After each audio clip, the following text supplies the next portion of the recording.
Hello my dear friends, this is Pragyanand Pathak. Welcome to all of you on my YouTube platform Shukla and company. आज हम लोग start करने वाले हैं maths की अगली क्लास। ये क्लास एक्चुअली सभी गवर्नमेंट एग्जाम के जितनी बड़े गवर्नमेंट एग्जाम होते हैं उनके लिए ये इम्पोर्टेंट साबित होने वाला है। आज से हम जो स्टार्ट करने वाले हैं मैथ्स, ये एसएससी, रेलवे, आरआरबी, एनटीपीसी, उसके बाद टेट, सीटेट, इन सभी एग्जामों के लिए इक्वली इम्पोर्टेंट होने वाला है। और ये परसेंटेज आज मैं स्टार्ट करने वाला है। इसकी जो बेसिक क्लासेस है वो आज बीएचयू बीकॉम वाले बंदे भी देखेंगे। ठीक है भाइयों, तो आइए हम पहले सिलेबस देख लेते हैं, हमको क्या पढ़ना पड़ता है रेलवे, आरआरबी, एनटीपीसी के लिए, एसएससी के लिए या अन्य एग्जामों के लिए।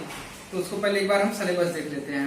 आइए देखते हैं सिलेबस। यदि मैं जो मैथ्स आता है वन एग्जाम में उसको यदि मैं कवर करूँ तो उसको यदि मैं डिवाइड करता हूँ तो ये दो पार्ट में डिवाइड होता है। बेसिक मैथ होता है, एडवांस मैथ होता है। बेसिक मैथ में कुछ इस तरह चैप्टर हैं: number system, time and work, pipe and cistern, उसके बाद percentage, profit loss, discount, ratio and proportion, mixture alligation, age related problem, average, SI CI, time, speed, distance और बोट एंड स्ट्रिंग। एडवांस में बात करूं तो अलजेब्रा, ट्रिग्नोमेट्री, ज्योमेट्री, मेंसुरेशन और coordinate geometry. ये chapter सभी लोग जानते ही होंगे, पर इसको हमें पढ़ना है। अब देखिए इतने चैप्टर है ना, ऐसा नहीं कि इतना बड़ा होगा ये। देखिए ये pipe and system, time and work दोनों एक ही चैप्टर है, दोनों का सेम कॉन्सेप्ट है। उसके बाद percentage, profit loss, discount, ratio, mixture alligation, age related problem, ये तीनों का मैं यदि मैं जोड़ा बना दूं तो ये तीनों एक साथ कवर होते हैं। एवरेज एक अलग चैप्टर है जिसमें रेशियो का ही एक्चुअली इस्तेमाल होता है। एसआईसीआई में रेशियो और परसेंटेज दोनों का इस्तेमाल होता है। टाइम, स्पीड, डिस्टेंस और बोट स्ट्रिंग एक चैप्टर है। तो इतने में ही ये टॉपिक कवर होता है। नंबर सिस्टम में पूरा अलग चैप्टर बनता है। एडवांस में अलजेब्रा पढ़ना है, ट्रिग्नोमेट्री पढ़ना है, ज्योमेट्री पढ़ना है, मेंसुरेशन पढ़ना है, क्वाड्रेंट ज्योमेट्री पढ़ना है। देखिए जो सबसे ज्यादा आता है वो आता है हमारा ज्योमेट्री और मेंसुरेशन। सबसे ज्यादा ज्योमेट्री मेंसुरेशन आता है, वो लगभग हर एग्जाम में आता है। स्पेशली एसएससी की बात किया जाए और रेलवे की बात किया जाए तो एसएससी रेलवे में ये पांचों टॉपिक आते हैं, लेकिन एसएससी रेलवे को छोड़ के हर एग्जाम में केवल मेंसुरेशन और ज्योमेट्री के क्वेश्चन ज्यादातर देखने को मिलते हैं। बहुत रेयर केसों में ट्रिग्नोमेट्री और अलजेब्रा के क्वेश्चन देखने को मिलते हैं। तो भाइयों आज हम शुरू करेंगे परसेंटेज। तो now let us start to percentage. देखिए हम स्टार्ट करते हैं परसेंटेज। परसेंटेज क्या होता है? परसेंटेज को यदि मैं डिवाइड कर दूं तो परसेंट, यानी सेंट का मतलब 100 होता है और पर का मतलब प्रत्येक, इन ईच 100, इन ईच, पर का मतलब इन ईच, यानी 100 में से कितना, वही क्या कहलाता है? परसेंट। अब मैं बोलूं 35%, तो 35% का मतलब क्या होता है? 35 किसमें? 100 में। 35 आउट ऑफ 100 नोन एज 35%। यदि मैं मान लूं कि मिस्टर ए है, क्या है? मिस्टर ए, ये कितने मार्क्स पाते हैं? 30 मार्क्स पाते हैं। कितने में? 50 में। तो ये क्या 30% हो गया क्या? नहीं, ये 50 में 30 पाए है ना। परसेंट क्या होता है? 100 में कितना। तो 50 में 30 पाए, इसका मतलब 100 में कह सकते हैं 60 पाएंगे। भाई 50 का ही दुगुना होता है 100, तो इसका भी दुगुना। इसका मतलब क्या होगा कि 100 में ये कितना पाए? 60 पाए। तो आप समझ सकते हैं कि 100 में जितना कुछ होता है वो क्या होता है? परसेंट होता है। तो यदि मैं इसको एक स्टेटमेंट में लिखना चाहूं तो परसेंटेज क्या होता है? Weightage of anything, weightage of anything out of 100। 100 में से किसी चीज का कितना मूल्य है वो क्या कहलाता है? प्रतिशत कहलाता है। ठीक है, अब हम प्रतिशत को कुछ देखते हैं। बेसिक से स्टार्ट करेंगे एकदम। ऐसा नहीं कि पहले अब इसमें जो बच्चे कुछ जानते होंगे थोड़ा वो धैर्य रखेंगे, क्योंकि वो ऐसे भी भाई बंधु होंगे जो एकदम से नहीं जानते हैं। तो हम वहां से स्टार्ट करेंगे। परसेंट से फ्रैक्शन में बदलना, फ्रैक्शन से परसेंट में बदलना, कुछ इस तरह से। ठीक है, तो आइए देखते हैं परसेंटेज से फ्रैक्शन में कैसे बदला जाता है। देखिए मैं बोलूं 20% है, इसको फ्रैक्शन में बदलना है, 20% को भिन्न के रूप में बदलना है, तो कैसे बदलेंगे? 20/100, ये कितना हुआ? 1/5 हुआ, 20 से कट गया ये 5 बार में, तो 1/5 हो गया। इसी तरह मैं बोलूं 30% कितना होता है? 30/100, ये कितना हुआ? 3/10। इसी तरह मैं बोलूं 25% कितना होता है? तो 25/100, 1/4 हो जाएगा ये। इसका मतलब क्या हुआ? यदि मुझे परसेंटेज टू फ्रैक्शन कन्वर्जन करना है तो क्या करना पड़ेगा? 100 से डिवाइड करना पड़ेगा। तो याद रखेंगे पहला कॉन्सेप्ट क्या है? परसेंटेज से फ्रैक्शन में जाना है तो किसे डिवाइड करना है? 100 से डिवाइड करना है। अब आते हैं फ्रैक्शन से परसेंटेज कैसे बदलेंगे। जैसे मैं बोलूं ये लिखा हुआ है 3/5, अब अपने को पता करना है कि 3/5 परसेंटेज में कितना है। 3/5 परसेंटेज में कितना है? तो 3/5 का लिटरल मीनिंग क्या हुआ? जनरल मीनिंग 5 में से 3। 3/5 का मतलब क्या हुआ? 5 में से 3। यदि कोई बंदा 5 में से 3 नंबर पाता है तो 100 नंबर में से कितना नंबर पाएगा? वही क्या है? परसेंटेज है। तो 5 में से 3 है तो 100 में कितना? तो ये फ्रैक्शन को कन्वर्ट करने के लिए परसेंट में सीधे हम 100 से मल्टीप्लाई कर देंगे। क्या कर देंगे? 100 से मल्टीप्लाई कर देंगे। कितना जाएगा? 60%। इसी तरह यदि मैं कहूँ 4/5 लिखा हुआ, इसको परसेंट बदलना तो क्या करेंगे? 100 से मल्टीप्लाई कर देंगे, ये आपको कितना आएगा? 80%। इसी तरह 6/8 लिखा हुआ है, अभी 8 नहीं, अभी 8 की बात नहीं हुआ, 6/10 लिखा हुआ है, इसको परसेंट बदलना है, परसेंट में तो क्या करेंगे? ये 60% है। ठीक है, तो ये क्या हुआ हमारा? परसेंटेज से फ्रैक्शन से परसेंटेज में बदलना हुआ। यदि मैं इसको एक कॉन्सेप्ट वाइज लिख दूं तो हम लिखेंगे क्या? कॉन्सेप्ट 1। यदि कोई x% है, इसको कन्वर्ट करना है किसमें? फ्रैक्शन में, तो x% बराबर कितना हो गया? x/100। ठीक है, और यदि कोई x/y है, इसको परसेंट में बदलना है तो कैसे परसेंट बदलेंगे? x/y × 100%। ठीक है, यानी फ्रैक्शन बदलने के लिए 100 से डिवाइड और परसेंटेज बदलने के लिए 100 से मल्टीप्लिकेशन। अब हम क्या करते हैं? मैंने क्या बताया अभी? परसेंटेज को फ्रैक्शन में और फ्रैक्शन को परसेंटेज में बदलना। अब हम क्या करेंगे? कुछ मैं फ्रैक्शन ले रहा हूं और उसको हम परसेंट में बदलेंगे। देखते हैं कैसे। मैं बोलूं 1/3 लिखा हुआ है, ये कितना परसेंट होगा? तो हमने क्या कहा? 1/3 को परसेंट बदलने के लिए क्या करेंगे? 100 से मल्टीप्लाई करेंगे। अब ये क्या हो गया? 100/3 हो गया। अब इसको आप बदलोगे तो देखो ये 33 टाइम पूरा चल गया। देखो 33 × 3 कितना? 99। और बचा कितना? 1/3। 33 1/3%। कितना होगा? 33 1/3%। अब जैसे मैं बोलूं 1/7 है, इसको परसेंट बदलना है, इसको 100 से गुणा करो, कितना होगा? ये 100/7 होगा। तो कितना बढ़ जाएगा? 14 टाइम जाएगा, 14×7 = 98। बचा कितना? 2/7%। तो 14 से 2/7%। ये कैसे हो रहा है भाई? आसान है, 100 में 3 का भागा दो, कितना होगा बताओ? 3 बार गया, ये 9 आया, 1 हुआ, फिर 3 बार गया, ये 9 हुआ, 1 दशमलव बार ले जाओ। तो ऐसा है ना कि दशमलव वाला काम ना करके आप इसको मिक्स फ्रैक्शन में कैसे लिखते हैं? अपना को जितना पूरा बार गया पहले लिख दो इसको, और प्लस में कितना बचा? 1। कितने में से बचा? 3 में से। इसको मिक्स फ्रैक्शन में कैसे लिखते हैं? 33 1/3 ऐसे करके। तो अब आपके लिए ड्यूटी है, आपका ये वर्क होगा, मैं कुछ फ्रैक्शन लिख रहा हूँ, बेसिक फ्रैक्शन, उसको आपको ना रटना नहीं है, बस दिमाग में सेट करना। उसको इतना काम हम लोग कर लेंगे कि वो अपने आप याद हो जाएगा।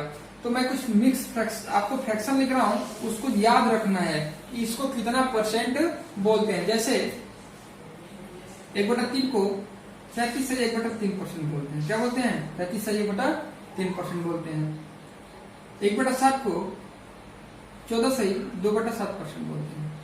ठीक है, 1/8 को 12 से 1/2%।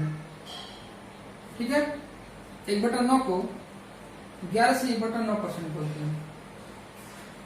ठीक है, इसके बाद 1/11 को 9 से 1/11% बोलते हैं।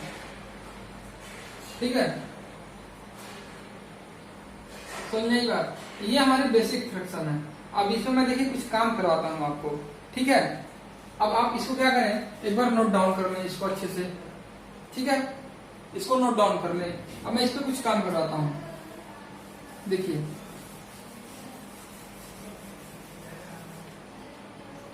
अब आपसे मैं बोल दूं कि 2/3 को परसेंट में बदलिए, क्या करिए 2/3 को परसेंट में बदलिए, तो आप क्या करेंगे 100 से गुणा कर लेंगे। अब 200/3, अब ये देखो आसान तो है पर ना ये समय लेगा, क्या करेगा समय लेगा, टाइम लगेगा। अब इतना ही जब करना था तो मैं फ्रैक्शन वैल्यू क्यों आपको सिखा रहा हूं। देखो भाई 2/3 है, आप जानते हैं कि 1/3 क्या होता है, 33 से 1/3% होता है, जानते हैं कि नहीं जानते हैं, जानते हैं ये बात, अभी मैंने लिखा था 1/3 क्या होता है, 33 से 1/3% होता है। इसी में तो 2 का गुणा किया है ना मैंने, देखो इसमें 2 का गुणा किया है तब जाके ये 2/3 बना है। इसमें भी मैं 2 का गुणा कर दूं भाई, यदि इधर 2 का गुणा हुआ तो इक्वल करने के लिए उधर भी 2 का गुणा करूंगा, इधर 2 का गुणा करूंगा, देखो इसमें क्या हुआ 66, 33 दूनी 66 और 2 से 66 से 2/3%, 66 करे 2/3%। अब मैं बोलूंगा आपको कि 2/7 को परसेंट में बदलो, तो आपको पता है ना 1/7 कितना होता है, 14 से 2/7%, ठीक है। तो ये कितना हो जाएगा, 2 से गुणा कर दो भाई इधर भी, तो आया 2/7, इधर गुणा करना तो 28 से 4/7%।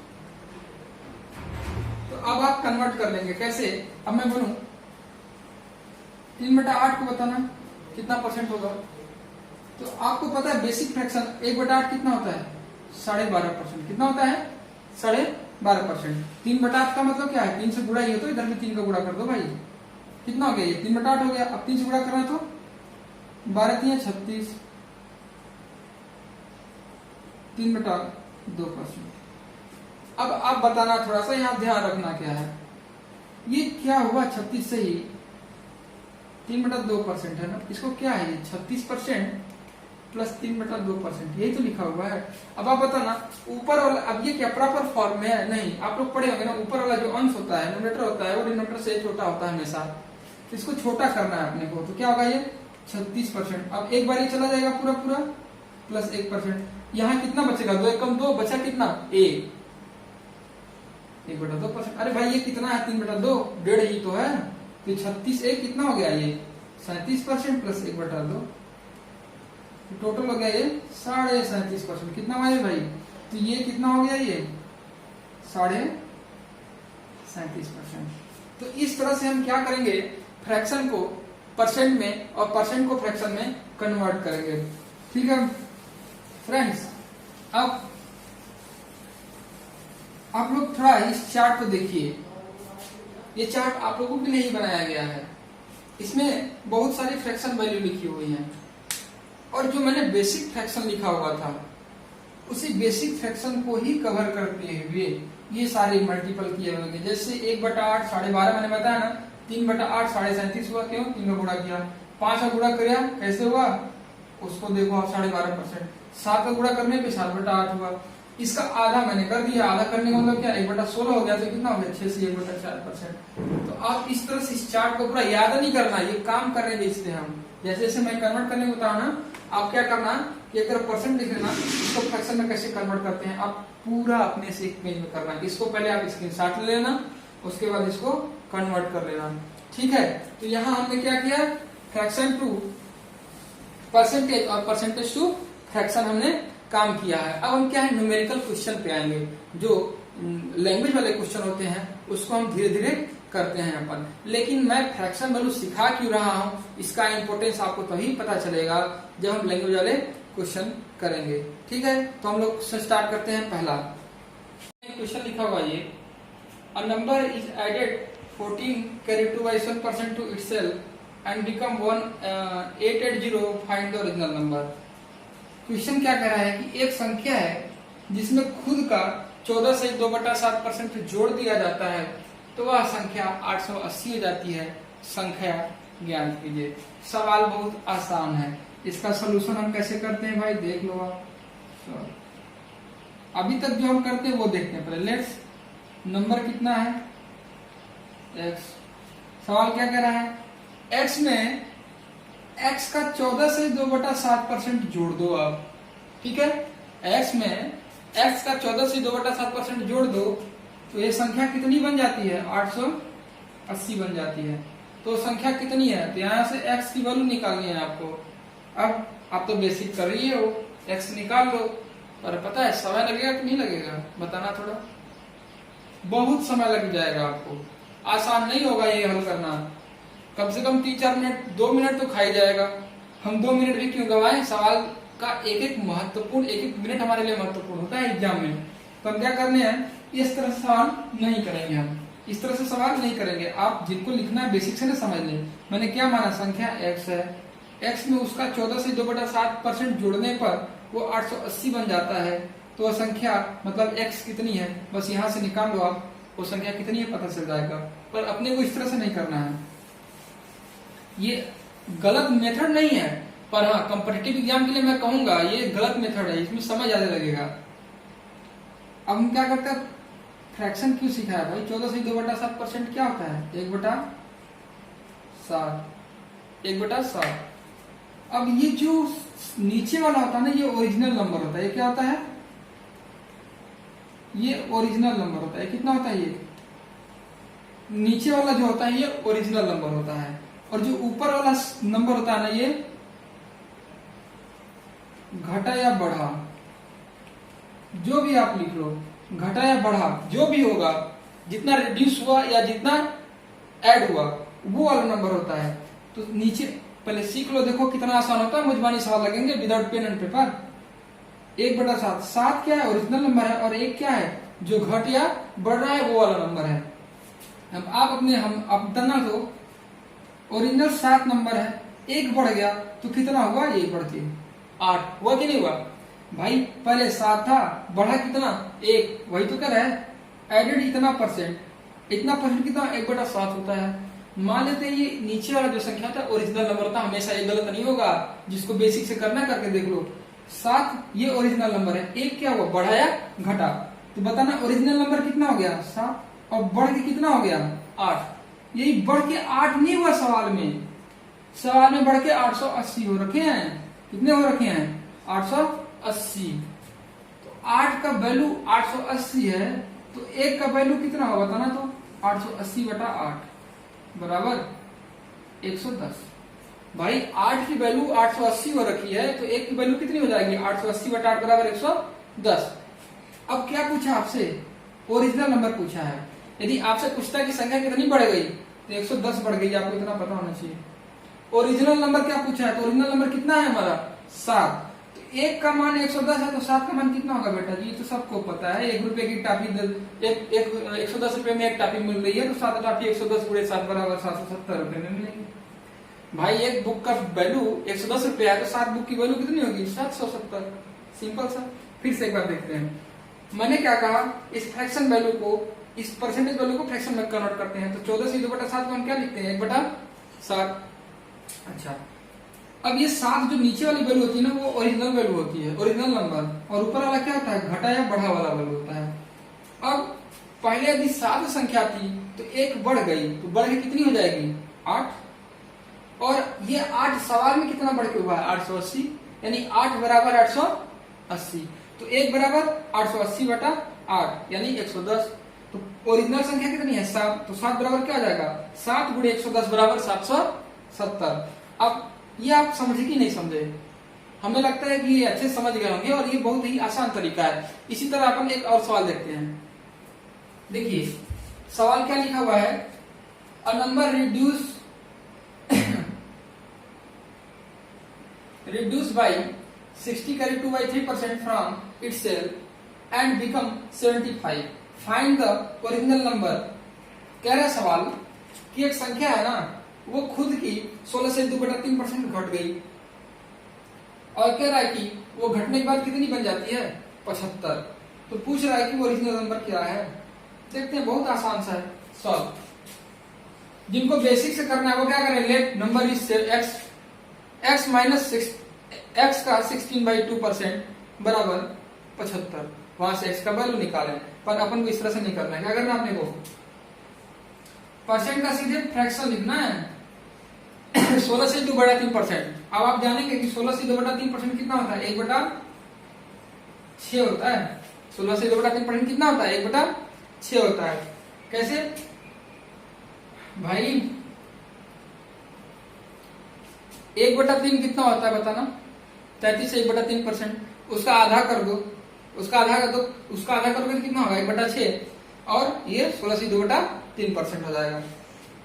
अब देखो ये हमारा क्या है, ओरिजिनल नंबर, और ऊपर वाला क्या है, जितना घटा या बढ़ा। इसमें क्या है, इसमें तो घटा है, घट रहा है, ठीक है। तो ओरिजिनल नंबर कितना है, 6। उसने कहा कि घट रहा है, इसमें देखो रिड्यूस बाय लिखा हुआ है, तो घटा 1 घट गया, तो 1 घट के कितना हो जाएगा, माइनस से करो तो कितना होगा, ये 5। अब घटने के बाद संख्या कितनी हो जाती है, 75। 5 किसके बराबर होगा, 75 के। तो 1 किसके बराबर होगा, 75/5 बराबर 15। अब बताओ 5 किसके बराबर है, 75 के, तो 1 किसके बराबर होगा, 15 के। और ओरिजिनल नंबर कौन सी है, 6 है, तो 6 कितना हो जाएगा बेटा, 15 × 6 बराबर 90। भाई 1 रुपए, एक टॉफी का दाम 15 रुपए, तो 6 टॉफी का दाम कितना होगा, 90 रुपए। एक चॉकलेट है 15 रुपए की, तो 6 चॉकलेट कितने मिलेंगे, 90 की। सिंपल सा है कैलकुलेशन है, इसमें कौन सा रॉकेट साइंस लग रहा है। फिर से एक बार समझते हैं, एक संख्या है जो खुद से 16 से 2/3% घट जाती है और बन के 75 हो जाती है। बता रहा वो संख्या कितनी है, तो 16 से 2/3% को हम क्या करेंगे, फ्रैक्शन में कन्वर्ट करेंगे, कितना होगा, 1/6। 1/6 में देखो 6 ओरिजिनल नंबर है और 1 घटेगा, ऊपर वाला घटे या बढ़ा होता है, तो 6 घट के कितना हो गया, 5। 5 किसके बराबर है, 75 के, तो 1 किसके बराबर होगा, 75/5 बराबर 15। तो 6 किसके बराबर होगा, 15 × 6 बराबर 90। ठीक है, मुझे लगता है कि आपको समझ में आया है। आज मैं यहीं तक क्लास रखता हूँ।